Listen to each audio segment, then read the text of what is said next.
One last topic today I want to hit.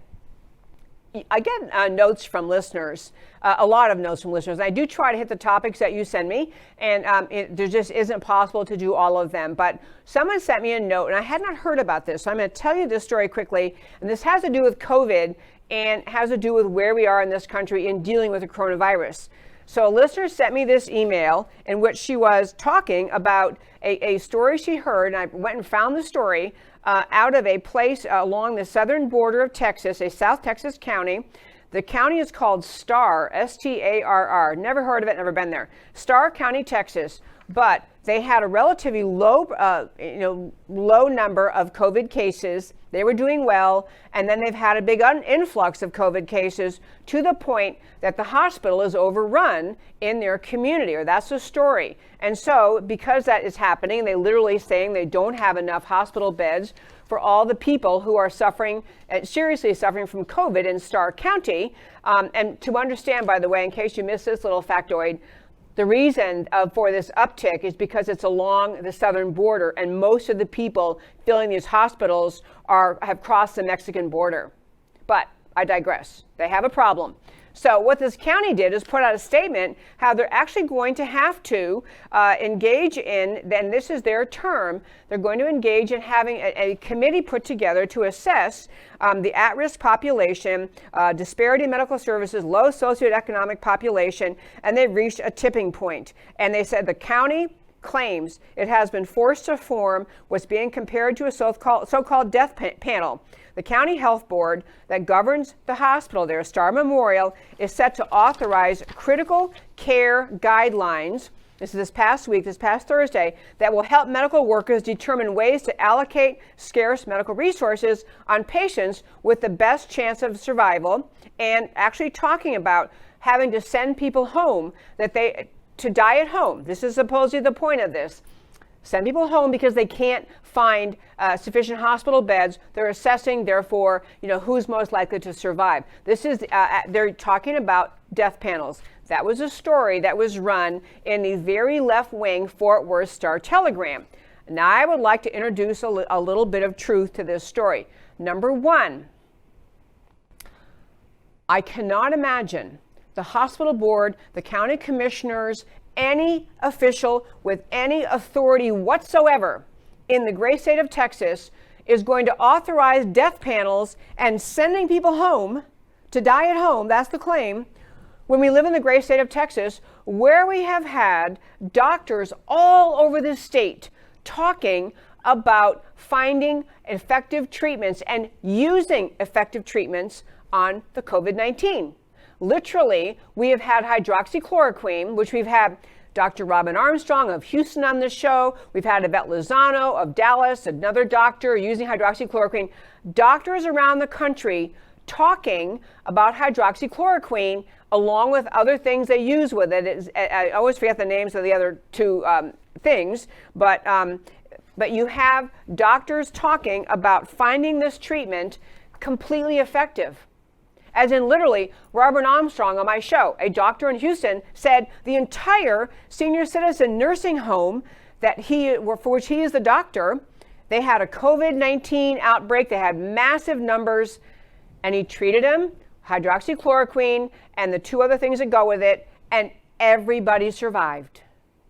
Everyone except one person who was 102 years old, and her family said, she's got other conditions, other lethal, other pre-existing conditions. Don't start her in something new.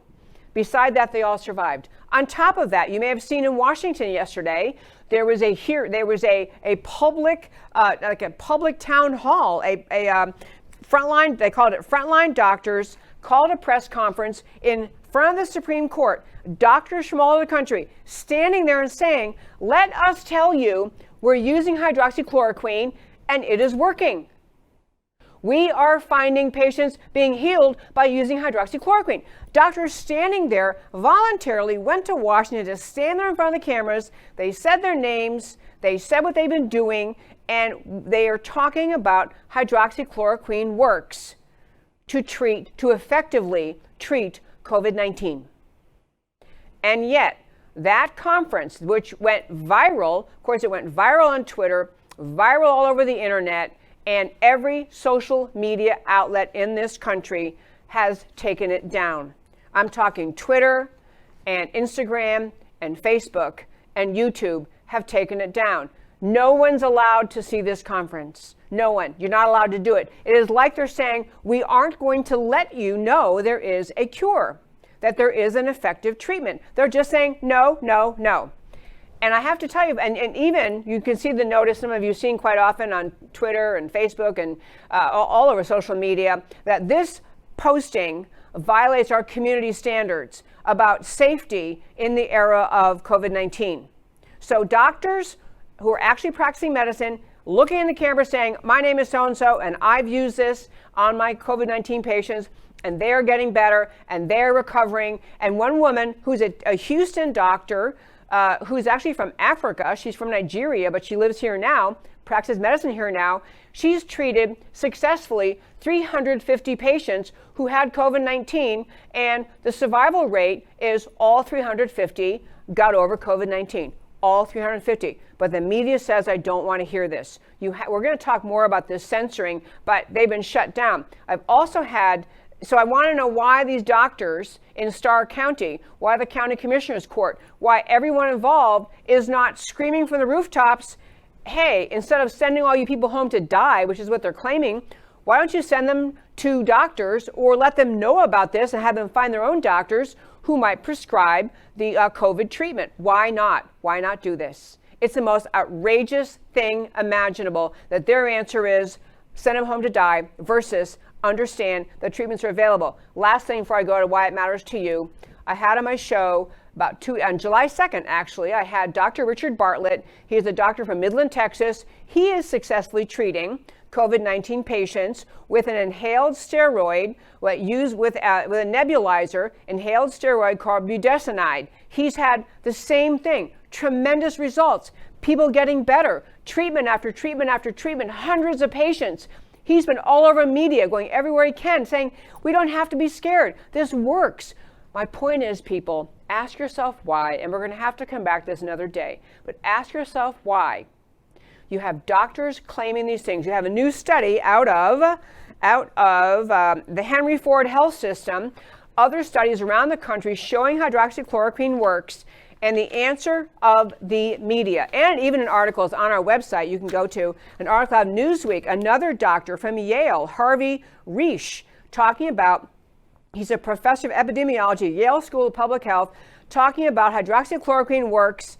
It works on COVID-19. We have a cure. Why aren't we using it? Ask yourself that, folks. What is the agenda? I have an answer, but I can't do it today.